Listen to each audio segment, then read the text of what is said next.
Hello friends, कैसे हैं आप सब। आई होप कि आप अच्छे हैं। और आज हम देखेंगे बीएससी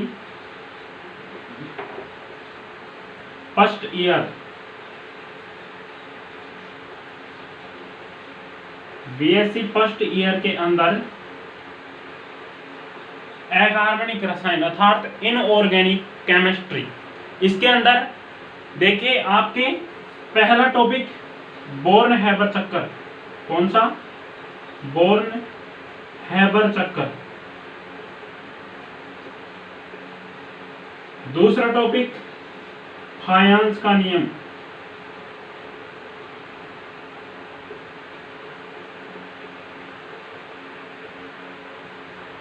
चौथा टॉपिक जो हमारा कौन सा था, वो था यहाँ पे वो विलेयता को, आयनिक यौगिकों की विलेयता को प्रभावित करने वाले कारक। आयनिक यौगिक की विलेयता। तो ये तीन टॉपिक हमारे क्लियर हो गए हैं। चौथा, और इनकी जो क्लासें हैं आपको नहीं लिए हैं तो आपको वो मिल जाएंगी BSc first year inorganic chemistry online classes के नाम से प्ले लिस्ट में जाके देखिए। वहां पे आपको प्ले लिस्ट के अंदर नंबरिंग से क्लासेज लगा दिए, वहां से क्लास ली। और इसके अंदर एक कमी है कि इसके अंदर जो रिएक्शन वाला टॉपिक था वो नहीं करवाया, वो करवा दिया जाएगा। और फायांस का नियम क्लियर है आपके, आयनिक यौगिकों की विलेयता ये भी आपके क्लियर है। तो देखिए ये सब मैं आपको क्लियर करवा दूंगा। मैंने आपसे क्या बोला कि क्लास रेगुलर लें, नीचे कमेंट बॉक्स में जरूर करें। और एक बात यार, आप सभी क्लास ले लेते हो परंतु वीडियो को लाइक करके नहीं जाते हो, जिससे हमारा भी हौसला बढ़े। मैथ की क्लास आपकी प्लेलिस्ट बना दी है, वहां पे जाके लीजिएगा। एक जो चैनल है वहां से मैंने बात की है उनसे और फिर बनाई है प्लेलिस्ट, वहां से जाके आप ले लेना। तो आज जो हमारा इनऑर्गेनिक केमिस्ट्री के अंदर करेंगे चालू, वो होगा एक नया टॉपिक। तो देखिए वो टॉपिक कौन सा है, ध्रुवणता। इसको देखिएगा आप, कौन सा है वो टॉपिक, ध्रुवणता। बहुत ही अच्छा टॉपिक है। यूनिट फर्स्ट के अंदर से करवा रहा हूं, ये नहीं है आप उत्तर प्रदेश यूनिवर्सिटी से हैं, यूपी यूनिवर्सिटी से हैं, राजस्थान यूनिवर्सिटी से हैं, या कोई सी भी यूनिवर्सिटी से हैं, सभी के अंदर ये टॉपिक मिलेंगे। चाहे से आप बुक उठा के देख लेना। ये टॉपिक बोर्न हैबर चक्कर, फायांस का नियम और आयनिक यौगिकों की विलेयता, ये सभी टॉपिक आपको यूपी जो है वहां से यूनिवर्सिटी से मिल जाएगा, राजस्थान यूनिवर्सिटी से मिल जाएगा। कोई सी भी यूनिवर्सिटी ऑल इंडिया के अंदर हो वहां आपको ये टॉपिक मिलेंगे। जो मैं टॉपिक करवा रहा हूँ वो बहुत ही शानदार टॉपिक करवा रहा हूँ, यूनिट फर्स्ट के अंदर से करवा रहा हूँ। राजस्थान यूनिवर्सिटी वालों की तो यूनिट फर्स्ट है, परंतु ये थोड़ा मेरे को कंफ्यूज है कि यूपी यूनिवर्सिटी है जो उत्तर प्रदेश वगैरह कोई भी है, एमपी वगैरह कुछ भी, तो वहां पर ये नहीं है कि ये यूनिट फर्स्ट में मिलेगा आपको, ये यूनिट सेकंड या थर्ड में भी मिल सकता है, परंतु मिलेगा इनऑर्गेनिक केमिस्ट्री के अंदर ही, ये मैं दावे के साथ कहता हूँ। तो इसलिए सभी के लिए होगी। कमेंट बॉक्स में आप बोलते हो सर यूपी के लिए है ये या राजस्थान यूनिवर्सिटी के लिए, कौन सी यूनिवर्सिटी का आप कोर्स करा रहे हैं, भाई ऑल इंडिया यूनिवर्सिटी के लिए है। परंतु ये नहीं है कि ये पहली यूनिट में मिल जाएगा। आप अपने हिसाब से कॉम्प्रोमाइज कर लेना कि मतलब ये कहाँ से ये लिया है, आपके कौन सी यूनिट के अंदर, वहां से आप ऐसे बुक का टॉपिक उठाइए, उसे क्लियर कर लीजिए। भाई ये फटा दिया, ये नहीं फटाया, उसको मैं सभी को मतलब पूरा सिलेबस यहाँ पे क्लियर करवाऊंगा। तो आप ये चिंता न करें कि सिलेबस नहीं होगा, सिलेबस होगा। तो आप लाइक जरूर करें और कमेंट बॉक्स में बता के जाएं आप तो अगला टॉपिक कौन सा स्टार्ट करें ये भी बता दें। और ये एक बात मैं आपसे पूछना चाहता हूं कि जो मैं अभी क्लास क्या है कि अभी लाइव आने में थोड़ा टाइम लगेगा, तो अभी मैं आपको प्रत्येक सब्जेक्ट के अलग अलग टीचर लगवाऊंगा। तो पहली बात मैं आपसे ये पूछना चाहता हूँ कि अभी जो मैं क्लास आपसे 11 मिनट 18 मिनट ये जो क्लासें ले रहा हूँ, तो इसको आप कमेंट बॉक्स में बताइए, या तो एक टॉपिक को एक ही वीडियो के अंदर क्लियर करवा दें, उसके अंदर आपको 1 घंटा भी लग सकता है। तो ये मेरे को बताइए आप ज्यादा से ज्यादा। देखिए अब हम जो टॉपिक, अगला टॉपिक जो स्टार्ट करेंगे वो कौन सा होगा, वो होगा ध्रुवणता, ध्रुवण एवं ध्रुवणता। तो उसको देखिए यहाँ पे उसको करेंगे क्लियर हम। बहुत अच्छा टॉपिक है, आप हेडिंग डाल सकते हो, नोट्स बनाना बहुत अच्छे अच्छे। ये मैं आपसे कई बार बोल दिया है कि नोट्स बनाना, नोट्स बनाना। अब देखिए अगला टॉपिक हमारा कौन सा है, ये देखिए अगला टॉपिक जो हमारा होगा वो बहुत ही अच्छा टॉपिक है, उसे आप लिखिए, हेडिंग डालिएगा, फिर करते हैं हम आगे हल। तो देखिए यहाँ पे लिखिएगा, अभी मैं बताता हूं, ध्रुवण समता एवं ध्रुवणता। देखिए अगला टॉपिक है हमारा ध्रुवण समता एवं ध्रुवणता।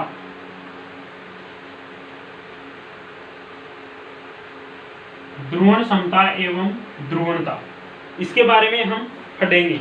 ध्रुवण समता एवं ध्रुवणता। तो देखिए ध्रुवण समता, पोलराइजिंग पावर जो है, ध्रुवण समता जो है, इसके बारे में हम पढ़ेंगे। तो अच्छी तरह से नोट्स बनाएंगे, मैं जो बोलूंगा उसे आपको लिखना है, साथ साथ लिखते चलेंगे, फिर बाद में मैं आपको समझा दूंगा। इसको पहले लिख लीजिएगा, फिर आपको समझाऊंगा। तो देखिए लिखिएगा, मैं जो बोलता हूं उसे आप लिखिएगा। देखिए जब एक धनायन तथा ऋणायन, जब एक धनायन प्लस से प्रदर्शित करते हैं, एक धनायन तथा ऋणायन, एक धनायन तथा ऋणायन, जब देखो लिखिएगा, फिर मैं आपको समझा दूंगा बहुत अच्छी तरीके से। जब एक धनायन तथा ऋणायन, जब एक धनायन तथा ऋणायन एक दूसरे के नजदीक आते हैं, एक दूसरे के नजदीक आते हैं, दूसरे के नजदीक आते हैं, एक दूसरे के नजदीक आते हैं, तो धनायन ऋणायन के इलेक्ट्रॉन अभ्र को, तो आगे लिखिएगा, तो धनायन ऋणायन के इलेक्ट्रॉन अभ्र को अपनी ओर आकर्षित करता है, अपनी ओर आकर्षित करता है। आगे लिखिएगा, और उनमें एक स्थिर वैद्युत आकर्षण, और उनमें एक स्थिर वैद्युत आकर्षण बल उत्पन्न हो जाता है, बल उत्पन्न हो जाता है। इसी समय एक और बल कार्य करता है, इसी समय एक और बल कार्य करता है। धनायन व ऋणायन के नाभिक के मध्य, आगे लिखिएगा, धनायन व ऋणायन के नाभिक के मध्य का प्रतिकर्षण बल, इन दोनों बलों का संयुक्त प्रभाव यह होता है, इन दोनों बलों का संयुक्त प्रभाव यह होता है कि ऋणायन का इलेक्ट्रॉन लिखिएगा, कि ऋणायन का इलेक्ट्रॉन अभ्र सममिति न रहकर विकृत हो जाता है, सममित न रहकर विकृत हो जाता है। आगे देखिएगा, इस प्रभाव को धनायन द्वारा ऋणायन का ध्रुवण कहते हैं, इस प्रभाव को धनायन द्वारा ऋणायन का प्रभाव कहते हैं या ध्रुवण कहते हैं। तथा धनायन द्वारा ऋणायन का ध्रुवण करना, तथा धनायन द्वारा ऋणायन का ध्रुवण करना उस धनायन की ध्रुवण समता या शक्ति कहलाती है, उस धनायन की ध्रुवण सत्ता या समति कहलाती है। आगे देखिएगा, ऋणायन भी, आगे लिखिएगा, एक लाइन छोड़ के नीचे लिखिएगा, ऋणायन भी धनायन का ध्रुवण करता है, ऋणायन भी धनायन का ध्रुवण करता है, परंतु धनायन का आकार छोटे होने के कारण, परंतु धनायन का आकार छोटा होने के कारण यह प्रभाव दिखाई नहीं देता है, यह प्रभाव दिखाई नहीं देता है। आगे लिखिएगा, अतः यह माना जाता है कि ऋणायन द्वारा धनायन का ध्रुवण नगण्य होता है, ध्रुवण नगण्य होता है। आगे लिखिएगा, अर्थात ऋणायनों की ध्रुवण शक्ति शून्य होती है, अर्थात ऋणायनों की ध्रुवण शक्ति जो होती है शून्य होती है। आगे देखिएगा, ये इतना लिख लिया, अब इसे बहुत ही अच्छी तरीके से हम समझेंगे। तो देखिए समझिए, यहाँ पे मैंने जो लिखवाया पहले उसको एक बार आप कॉपी में पढ़ लीजिएगा, फिर मतलब वीडियो को रोक लीजिए, फिर जो लिखवाया उसे पढ़ लीजिए। या फिर अपनी बुक लेके बैठिए, उसके अंदर आपको यहाँ पे जो मैं बोल रहा हूँ वो समझ में नहीं आ रहा है तो उसके अंदर पढ़ लीजिए, और जो मैं समझा रहा हूँ उसे देखिए ना आप। तो देखिए मैं जो समझा रहा हूँ उसे आप देखिएगा। मैंने पहले आपको करवा रहा हूँ ध्रुवण समता, फिर ध्रुवणता करेंगे हम। तो ध्रुवण समता जो है इसको आप कीजिएगा। तो देखिए मैंने आपको क्या लिखवाया पहले उसे आप पढ़ लीजिए और फिर हम उसको हल करते हैं आगे। तो देखिए जब एक धनायन तथा ऋणायन एक दूसरे के नजदीक आते हैं, जब एक धनायन, ये धनायन है, क्या है? धनायन है। इसके अंदर मैं बीच में प्लस कर देता हूं जिससे आप समझ जाना कि ये धनायन है, और ये ऋणायन है। क्या है? ये ऋणायन है। धनायन तथा ऋणायन एक दूसरे के नजदीक आते हैं। धनायन ये हो गया और ऋणायन ये हो गया, एक दूसरे के ये क्या आते हैं? नजदीक आते हैं। क्या आते हैं? नजदीक आते हैं। समझ रहे हैं? एक दूसरे के ये नजदीक आते हैं। तो क्या होता है, पहले देखिए ये यहाँ पे था ऋणायन, ये इसके नजदीक आ रहा है, यहाँ पे आ रहा है, ये डॉट डॉट का मतलब है कि ये इसके नजदीक आ रहे हैं। नजदीक आते हैं तो, नजदीक आते हैं तो धनायन ऋणायन के इलेक्ट्रॉन अभ्र को, तो धनायन जो होता है ऋणायन के इलेक्ट्रॉन अभ्र को, देखिए यहाँ पे अच्छी तरह से समझिएगा, बहुत ही शानदार टॉपिक है कि जब धनायन तथा ऋणायन नजदीक आते हैं, अर्थात नजदीक आते हैं, नजदीक आने के बाद में, नजदीक आते हैं तो धनायन ऋणायन के इलेक्ट्रॉन अभ्र, यहाँ पे इलेक्ट्रॉन जो है इसके बाहरी कोश के अंदर, ऋणायन के बाहरी कोश के अंदर इलेक्ट्रॉन है, परंतु हमको पता नहीं है कितने इलेक्ट्रॉन हैं। इलेक्ट्रॉन को अपनी ओर आकर्षित करता है। क्या करता है? अपनी ओर आकर्षित करता है। इनको क्या करेगा? अपनी ओर आकर्षित करता है। क्या करता है? अपनी ओर आकर्षित करता है। धनायन ऋणायन के इलेक्ट्रॉन अभ्र को अपनी ओर आकर्षित करता है। तो देखिए आगे क्या होता है, आकर्षित करता है और उनमें एक स्थिर वैद्युत आकर्षण बल उत्पन्न हो जाता है, और इनमें एक स्थिर वैद्युत आकर्षण बल, ये एक इसकी तरफ आकर्षित करता है। और एक बात समझिएगा कि ये इसके नाभिक को क्या करता है? प्रतिकर्षित करता है। इसके इलेक्ट्रॉन को तो आकर्षित करेगा परंतु इसके नाभिक को क्या है? प्रतिकर्षित करेगा। प्रतिकर्षित का मतलब आप जानते हैं कि जैसे कि चुंबक होता है तो उसके अलग अलग ध्रुव होते हैं, उसके विपरीत ध्रुवों को जब आप पास लेके जाओगे तो वो एक धक्का लगाता है दूर की तरफ, वो उसको प्रतिकर्षित करता है। तो उसके क्या होता है कि जिस प्रकार से प्रतिकर्षित का मतलब होता है कि इनको जितना पास लेके आओगे आप और ये दूर होंगे, उसे प्रतिकर्षित कहते हैं। तो एक बात तो आपकी समझ में आ गई कि धनायन ऋणायन के इलेक्ट्रॉनों को अर्थात इलेक्ट्रॉनों को तो अपनी ओर आकर्षित करता है परंतु इसके नाभिक को प्रतिकर्षित करता है। क्या करता है? प्रतिकर्षित, दूर करता है। ये जो नाभिक है इसका, यदि मैं इसको मानूं तो ये इसका नाभिक हो गया और ये इसके इलेक्ट्रॉन हो गए। तो ये इलेक्ट्रॉन को तो अपनी ओर आकर्षित करेगा, इनको तो इलेक्ट्रॉनों को अपनी ओर आकर्षित करेगा, पर जो नाभिक है उसको प्रतिकर्षित अर्थात दूर, प्रतिकर्षित का मतलब होता है दूर, अर्थात दूर करेगा। समझ में आ गया आपके? दूर करेगा। आगे देखिएगा, आगे क्या लिखवाया मैंने, आगे लिखवाया आपको, इसी समय एक और बल कार्य करता है, धनायन व ऋणायन के नाभिक के मध्य का प्रतिकर्षण बल। मैंने आपको बता दी ये प्रतिकर्षण बल, यहाँ पे आप लिख सकते हैं कि कौन सा बल कार्य करेगा? प्रतिकर्षण बल, प्रतिकर्षण बल कार्य करेगा। और कोई भी चीज हो उसको याद करने से पहले आप एक डायग्राम बना के, लोकल डायग्राम बना के उसको याद किया करो। साइंस के अंदर एक ट्रिक्स ही है ये, मान लो जिंदगी में नहीं भूलोगे आप। आगे देखिए,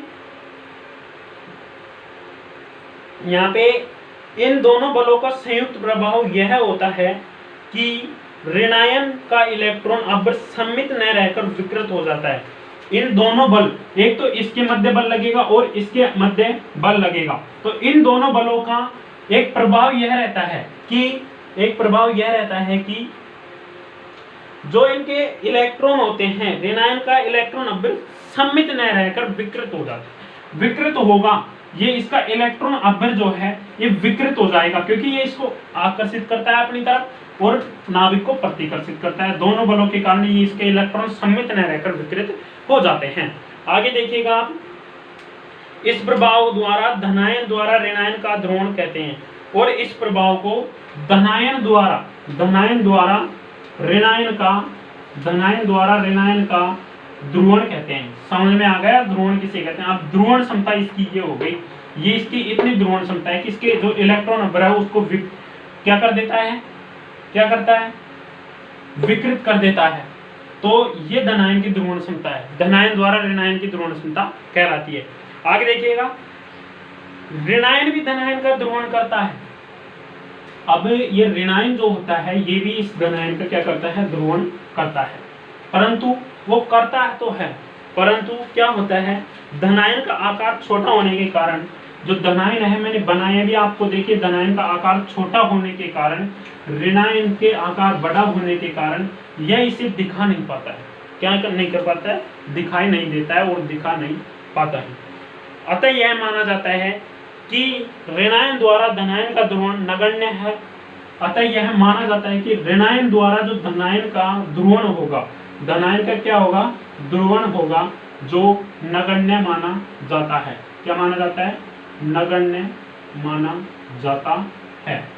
आ गया समझ में कोई कमी इसके अंदर।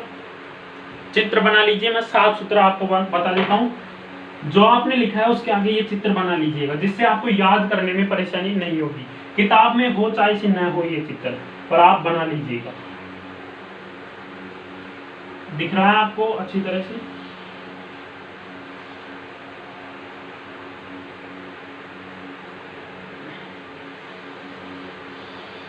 मैं अपने स्वयं के नोट्स जो हैं उनको आपको करवा रहा हूं, पर आप बुक में मिला लीजिएगा, आपके मिल जाएगा ये सब कुछ।